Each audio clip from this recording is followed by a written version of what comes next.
guys, it's me again, Dr. Ivy Branin, and if you're joining me for the first time, I'm a naturopathic doctor here in New York City, working with patients though virtually all over the world, all over the states. And if you like this video, don't forget to like it. And of course, I don't want you to miss any of the exciting health content, specifically natural health, when it comes to women. Please don't forget to subscribe because I would hate for you to miss any of the exciting content that we're putting out. So today I'm talking about a very important topic and probably something that you might have experienced, and if you haven't experienced, I'm so glad you haven't. I'm going to be talking all about urinary tract infections, what they are and what you can do naturally to treat and prevent.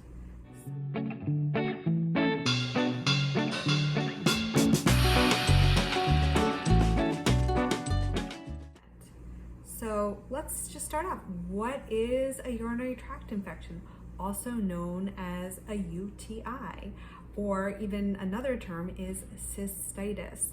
So the name kind of gives it away. It is an infection of the bladder, and typically under normal circumstances, bacteria should not be in your bladder. So yes, it's true, we have bacteria on our skin, we have bacteria in various parts of our digestion system, but not necessarily in our bladder. So when bacteria gets in our bladder, it causes an infection. So the main bacteria that causes most urinary tract infections is E. coli. And we get most of our E. coli from our colon. So we can think about exactly perhaps what's happening is that fecal matter, stool, parts of our coming from our digestion is unfortunately finding its way into our bladder. But other bacteria that are also very common when it comes to urinary tract infections are Staphylococcus pneumoniae, Staph aureus, which is kind of like that bacteria that is very responsible for a lot of food poisoning, specifically if you are leaving potato salad out on a hot day, and then Klebsiella pneumoniae and Proteus species. So how is this happening? So basically the bacteria is adhering to our bladder walls, and we should, under normal circumstances, our bladders naturally are antimicrobial, but things can disrupt the bladder, and I'll talk about that. Also, the pH, so when our pH of our bladder or urine is off, this also increases the possibility of bacteria of proliferating. But of course, bacteria also, if you watched any of my other videos, specifically on vaginal discharge, then you know that pH is very much a factor of bacteria. So if our urine is much more basic, it is going to be more likely to become infected. And it's also a sign that there could be bacteria. And basic meaning pH is higher than 7. So 7 is neutral. So anything less than 7 is acidic, and anything higher than 7 is basic. And then the other big impact, specifically when we think about getting a urinary tract infection, is our immune system. And our immune system helps to fight infection. So if anything is disruptive to our immune system, we are more likely going to get a urinary tract infection. What are some of the signs and symptoms of a urinary tract infection? Increased urgency, frequency, often pain, so either pain above the pubic bone, back pain, although typically if you're experiencing low back pain, specifically after having a urinary tract infection, it could be a sign of a kidney infection, also known as pyelonephritis. Also muscle aches, chills, and definitely blood in your urine. These are all signs and symptoms of a urinary tract infection. So what can we do to prevent a urinary tract infection. So if you're a woman watching this and you've been experiencing recurrent urinary tract infections, you want to listen in now. So definitely sex practices. Let's talk about sex. So urinating after sex is really, really important for preventing urinary tract infections, especially if you are having male ejaculate as part of your sex practices. Unfortunate thing is that semen loves to disrupt our vaginal flora and our vaginal pH, which is going to increase the likelihood that we could experience a urinary tract infection. So it's very, very important to urinate after sex. Also being very selective with what types of lubricants that you're using. And unfortunately, though natural, saliva is not always the most vaginal friendly lubricant out there. So definitely want to be careful with any of the lubricants that you're using, that they're not disrupting vaginal flora. Bathroom behavior. So you might have already heard of this, wiping front to back. So again, as we know, E. coli is the cause of many, many urinary tract infections. E. coli comes from our rectum, and so we want to make sure that E. coli is not getting into our vagina. And I didn't talk a little bit about why female anatomy predisposes women or females assigned at birth with people. Basically, because it's a lot easier for bacteria to go up a female urethra than a male urethra. One, because of location. It's a lot closer to our anus. Very, very simple. And then also just a shorter way to go. So unfortunately, as women, our anatomy definitely allows us more predisposition to getting urinary tract infections. Cotton underwear, specifically wearing cotton briefs over thong underwear and G-strings, because again, if you think about it, you're basically just giving a big old bridge for the bacteria where you don't want it to come in into the bladder. So definitely wearing a lot of thong underwear is also going to increase the likelihood of getting urinary tract infections. Hydration. So not drinking enough water. It's really, really important to stay hydrated. Why? Because you're naturally flushing out any bacteria that has gotten in there that you didn't want in there. So making sure that you stay hydrated is very, very important. Also, again, this is very important for the pH of your urine. So it's really important to stay hydrated. Probiotics, and I'll talk a little bit about some of my specific probiotics that I like when it comes to urinary tract infections. But probiotics are really important for building up vaginal flora and our natural defenses. So if you have the right vaginal flora, you're going to decrease the likelihood that the bacteria that you don't want in your bladder are going to stay out, because they're going to be fighting on your behalf. And then lastly, diet. Very, very important when it comes to preventing urinary tract infections.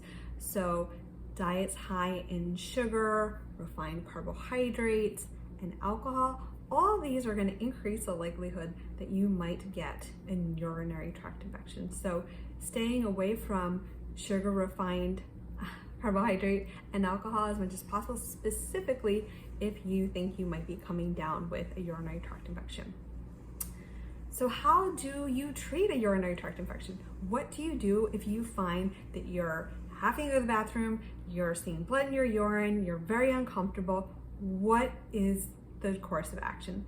The first thing I always recommend to patients is drink a lot of water. And I'm talking a lot, like more water than you ever thought you could possibly drink.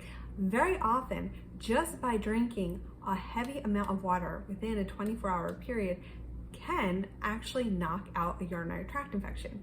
Now, just like with any natural approach, you have to do it at the first signs. So if you're a woman who's experienced a lot of urinary tract infections, you're already so familiar with the symptoms. So as soon as you start feeling those symptoms, drink a lot of water. Okay, so you drink a lot of water, you're still having symptoms. or maybe you forgot, you're like, oh my gosh, I forgot, I was supposed to drink a lot of water. What to do next? Okay, so then the next is hit it very, very hard with a mixture of natural nutrients and herbs. And one of my favorite products for this is UT Vibrance Crisis Intervention. I have seen it work the majority of times with many of my female patients. Basically, well, you can always follow the directions on the container. I typically recommend for my patients to do it 4 times a day. It's a powder. It has a mixture of different herbs, which I'm gonna be talking about a little bit later in this YouTube. It's a mixture of different herbs, basically 4 times a day. You use the whole canister, you use the whole thing, lasts about, I think it's about 2.5 days. I typically recommend my patients to mix it with half water, half unsweetened cranberry juice. Very important, unsweetened, no sugar please. Very often that if you have let it go that far, within that 2-day window, that 2 to 3 day window, you should be completely symptom-free. Now, if you are still experiencing symptoms after the 3-day mark, then unfortunately it might be time for antibiotics. So I typically usually recommend water first, then natural mixture of herbs and nutrients, and lastly, antibiotics. Antibiotics should always be used as a last resort, but again, if you're still symptomatic, I would recommend the antibiotics because you don't want your urinary tract infection to become a kidney infection. So it's really important that if you're not feeling better within that 3-day mark, that unfortunately I would definitely suggest doing the antibiotics. Now again, one of the things I did not talk about earlier is repeated use of antibiotics, unfortunately, is one of the culprits for recurrent urinary tract infections, and it all has to do with its effect on vaginal flora, which is one of our defenses. So just want to make sure that this doesn't keep on happening, but sometimes, unfortunately, you will have to use antibiotics. So what are some of the herbs that I often recommend when it comes to urinary tract infections and urinary health? So they typically fall under a few different categories. So we have our anti-adhesion agents. So these are herbs that prevent bacteria from binding to the bladder, causing havoc. Antimicrobials, I think that's kind of self-explanatory. Aquaretics. Aquaretics is just another word for diuretic. And again, we want the bladder to be producing more urine to help flush out the bacteria. Anodynes, so anodynes basically reducing pain. So we all know, if anybody's watched this who has had a urinary tract infection, they're not pleasant. They're very not pleasant. And then lastly, immune modulators. So we want the immune system to really fight off the bacteria. So the first herb, which is also a fruit, and you probably already know it because it's kind of very famous when it comes to urinary tract infections, is cranberry. And how cranberry works is it is one of our anti-adhesion herbs. So it actually helps to prevent adhesion of bacteria to the bladder. Another thing that cranberry does is it acidifies urine. And we remember, if we have more basic urine, we're more likely going to get bacteria in our bladder. So it helps to acidify urine. The next herb is probably one of the most important herbs that you're gonna need to know when it comes to treating and preventing urinary tract infections, and that is uva ursi. Uva ursi is the most specific, most actively directed urinary antiseptic herb we know.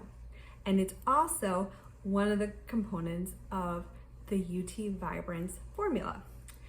One thing to note, though uva ursi is so amazing when it comes to urinary tract infections, I never recommend that you take it more than 4 times a year because there are some unfortunate side effects when it comes to your liver.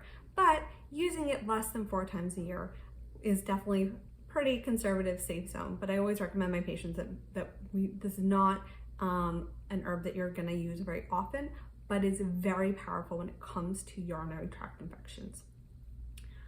Buchu, which is an African herb, a little bit weaker when it comes to its antiseptic properties than uva ursi, but it is still, it's a mild aquaretic, so again, it helps with like being a diuretic. It's also antispasmodic, and it helps to tonify the urinary tract. One of our main aquaretics that we often prescribe, which is another component of the UT Vibrance formula. And again, whenever I'm prescribing herbs for any kind of condition, I like to use a variety of different herbs and activating different actions. So goldenrod is aquaretic, but it's also anti-inflammatory, and it also has an antispasmodic property. Golden seal, which probably, if you're already very familiar with a lot of antibacterial herbs, golden seal is probably one of our more famous ones. Very, very effective when it comes to urinary tract infections. And then the last herb, which you might not have heard of before that I wanted to talk about, is usnea, also known as old man's beard, because it actually looks like old man's beard. It's like a moss that comes down from trees. But the big thing is, one thing kind of interesting about usnea, that with certain bacteria, it actually has been shown to be more powerful than penicillin. And so obviously we know what penicillin is, it's an antibiotic, but that's how powerful usnea is. And it is very specific for streptococcus, staphylococcus, and pneumococcus species. The other thing, besides the fact that it is antibacterial, usnea is what we consider a demulcent. And so demulcents are herbs that really help to smooth mucous membranes, and basically why it does it, it's very mucilaginous and it's kind of slimy, and it actually helps to like coat mucous membranes. And if we think about if you're having a urinary tract infection, your bladder lining is getting a little bit inflamed, it's very irritated, so it helps to really soothe the bladder. And then it also acts as a muscle relaxant and immune system stimulant. So usnea, old man's beard, a really good herb to look out for if you are having a urinary tract infection. So what are some of the nutrients and supplements that I often recommend? So as I mentioned before, vaginal flora is one of our biggest defenses against urinary tract infections. The two strains to look for are Lactobacillus reuteri and Lactobacillus rhamnosus. So choosing probiotics that include these two, rhamnosus and reuteri, is very important. Often I will also have patients not just take the probiotic orally, but also either use already compounded probiotic suppositories, or actually inserting a one of the capsules vaginally, followed by a vitamin E suppository for a few weeks to really build up that vaginal defense. D-mannose. So D-mannose is actually a sugar that's found naturally occurring in cranberry, but also in blueberry. And this is what's responsible for why cranberry prevents adhesion of bacteria. So both, I might recommend taking D-mannose while one of my patients has a urinary tract infection, but I will often recommend it as a preventative. Some of our immune support, specifically immune supportive nutrients, things like vitamin C and zinc. And vitamin C, in addition to supporting our immune system, also helps to acidify urine. And this acidification helps to really prevent and eliminate the bacteria. So it's very, very important. So hopefully you found this helpful. And if you did find this helpful, don't forget to like it. And of course, also do not forget to subscribe to my YouTube channel. So much more content is coming your way. Also, for more information about some of the things I talked about, I definitely would recommend looking at my vaginal discharge video, because I think you'll find that quite enlightening. Anyway, thank you so much for joining me. Again, my name is Dr. Ivy Branin. I'm a naturopathic doctor and looking forward to seeing you and sharing some knowledge with you next time.